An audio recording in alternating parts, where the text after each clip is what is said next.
Shalom everyone, welcome back to Torah Chef. This is Greg, your Torah Chef. We are doing a quick video today. Oh, well, we'll see if it's quick anyway. We decided to do some classic shepherd's pie. I kind of was thinking we'd keep it traditional, but then I have a few non-traditional ingredients. It's something that a lot of you have probably made many times, but I'm going to show you my version. It might give you some ideas to do something else. So come on in, take a look, and let's get cooking. All right, let's get into the ingredients. Here is the array of most of the ingredients. I have a couple more that I'll add, but we'll get to that. First of all, I want to get the potatoes going before we start, all the other stuff here. These are russet potatoes. Idaho or russet potatoes. I want a starchy potato. You can use a red potato or something like that, more of what's considered a waxy potato, but I personally like a lighter, fluffier, something that's gonna mash and have a little air and starch into it. So cut these up in about 1.5 to 2 inch pieces. They should be fairly uniform. Start them in cold water, put about 1 inch of water over them. You don't want to add excess water simply because you want to shorten the cook time. You want to add cold water so that it cooks uniform and evenly. So I'm going to very quickly throw this on the stove top, and we're going to go over the other ingredients. We have ground beef. This is 12 ounces of ground beef. And we also had some ground lamb. That's about 1/2 pound. You really only need about 1 pound for this recipe, but I don't know what I'm gonna do with 2, 3, 4 ounces of extra meat. So I'm using a combination of beef and lamb. I really like the flavor of the lamb in this. It's kind of authentic. A pound of ground beef is fine. A pound of ground lamb is fine. A pound of ground turkey, ground chicken is fine. Whatever you desire will work just fine in here. But this is what I recommend, beef and lamb, or one or the other. I've got some fresh thyme. I have a little bit of red wine that's optional. That's 3 or 4 ounces of red wine. I'm gonna add a few drops of soy sauce too, which is probably not so traditional. We've got an onion here. Parsley, this is really for finishing it later. We're gonna make it pretty. About 2 to 3 ounces of butter, a little bit more just to kind of oil the top. This is cornstarch. Now traditionally I'd use flour in this recipe for, I'd kind of make a dark roux to give it a little bit more color. But I want to make this gluten-free. I want to make this easy. I want to make this faster, and I don't want to bog you down with things that are difficult. Got a few spices: salt, cayenne pepper.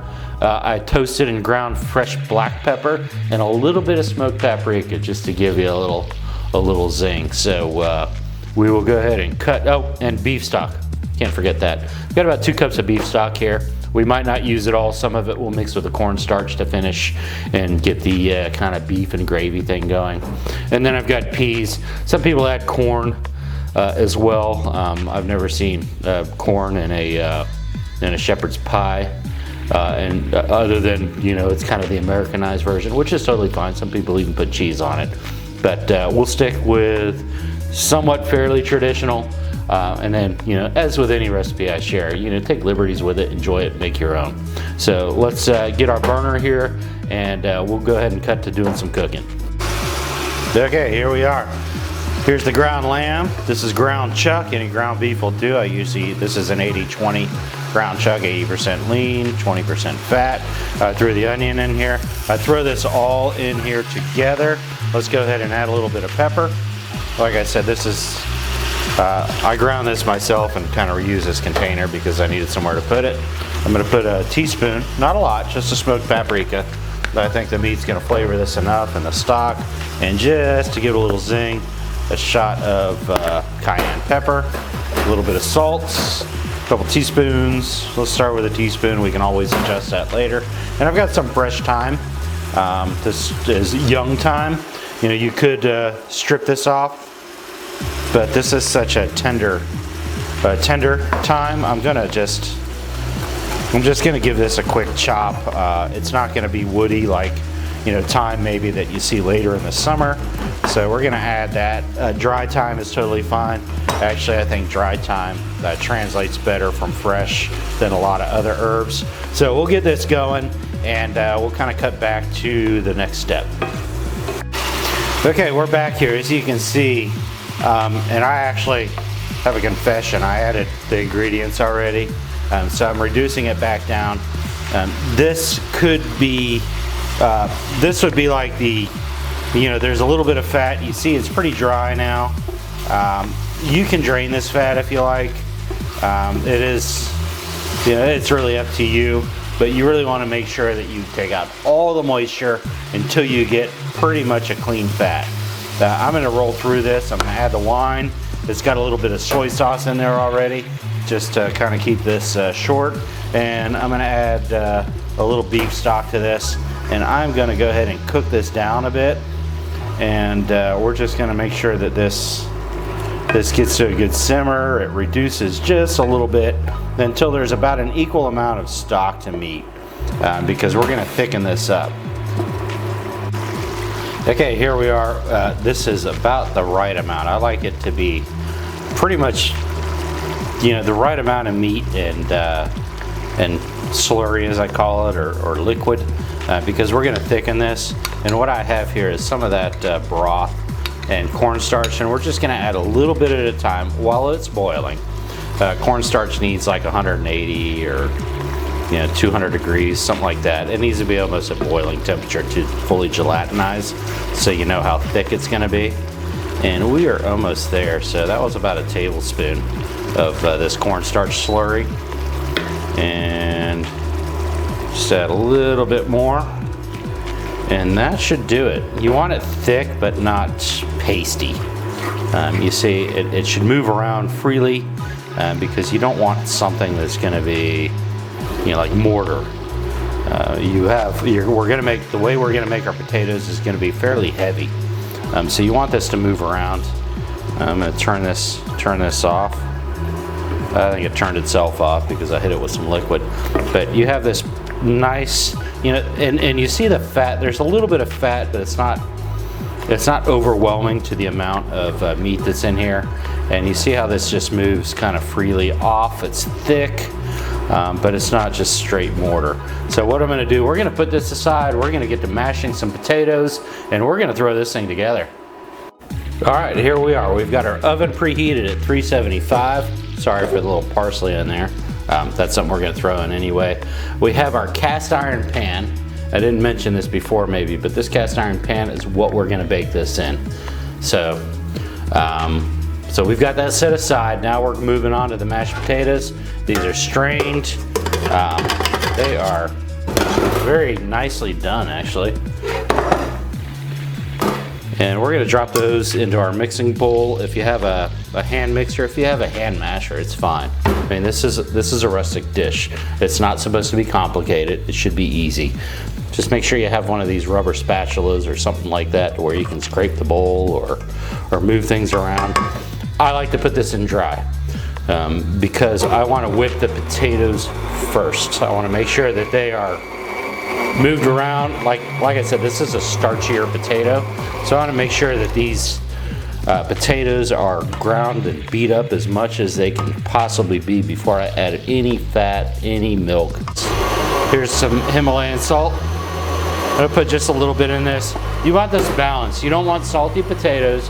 You don't want a salty gravy, but you do want enough salt in each component so that it mixes together well.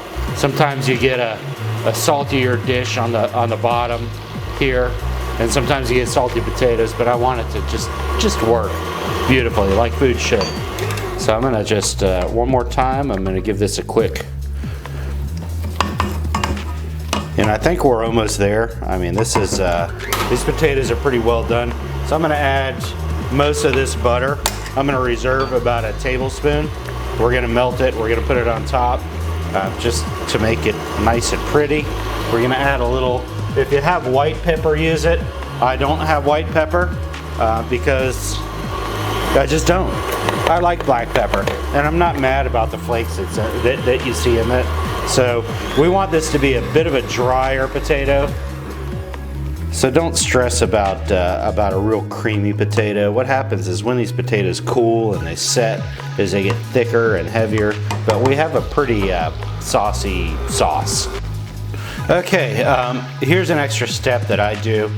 Normally I have a pastry bag with a nice pretty star tip, but since we moved, I can't find where that thing is. I don't know where it is. You could just kind of gently place these mashed potatoes on here. But what I did is I put this in a gallon Ziploc bag. I'm gonna give it a little cut. Make that cut small. You'd be surprised how much will come out of there. And I am just gonna kind of swirl these potatoes on from the outside in.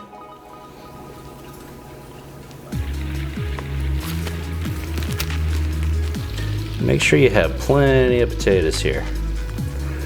And wow, that's really hot. So if you really don't want to hurt yourself, just smear them on there. But I still have chef hands, so I can get away with this.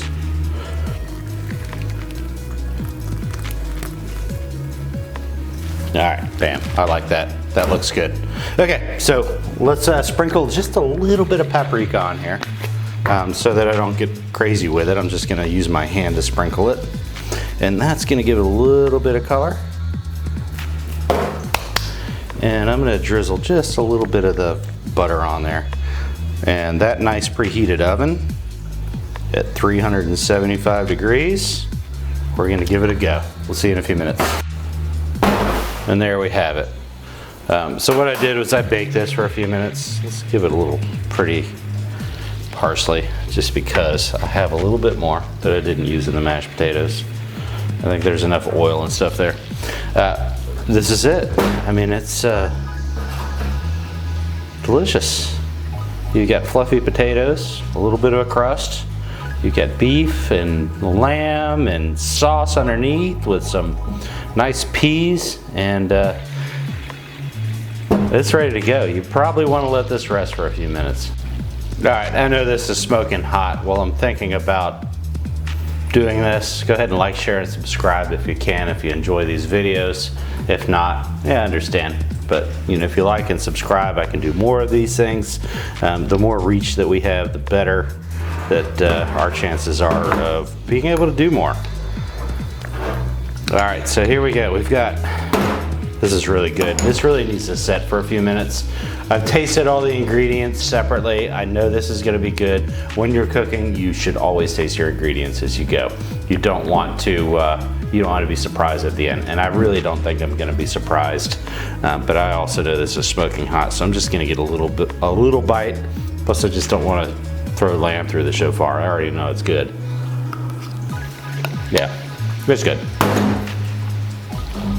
It deserves a shofar blast. Let's see if I can get this right. Not bad. Getting better. Used to be a real struggle. Anyway, I hope you tried. I hope you like this. I hope you just got some new ideas on how to do this a little different. Hope you have shalom. You have a wonderful day, and thanks for tuning in. We'll see you next time.